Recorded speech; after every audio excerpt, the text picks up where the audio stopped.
The question is, are you disqualified immediately for drink driving?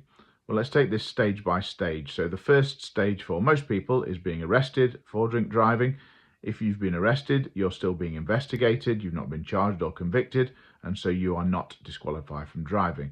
Although, of course, if you've been arrested and you're in police custody, it's pretty difficult to drive, but it's still not a disqualification. Stage 2 would normally be a police charge. So the police put a formal charge of drink driving and then they send the case to court. Once again, at that stage, you are not disqualified from driving. The police don't have the power to disqualify people from driving, and so provided you've got the proper licence and everything, then you can still drive at that stage. The only way the police could stop that would be either to keep you in custody in a more serious case, or to impose a bail condition not to drive. That's very rare. In fact, that would not be a disqualification from driving, but it would prevent you from driving while the bail condition was still in force.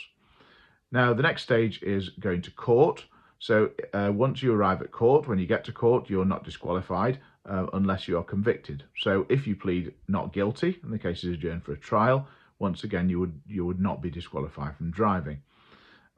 If you are convicted of drink driving, either by pleading guilty or by being found guilty after trial, at that point you would normally be disqualified from driving. So in almost all cases, there is a mandatory disqualification from driving. If the court sentence you straight away after conviction, then you will be disqualified immediately. If they adjourn the case for sentencing, then you would normally be the subject of an interim disqualification until the sentencing day when the court fixed the final disqualification.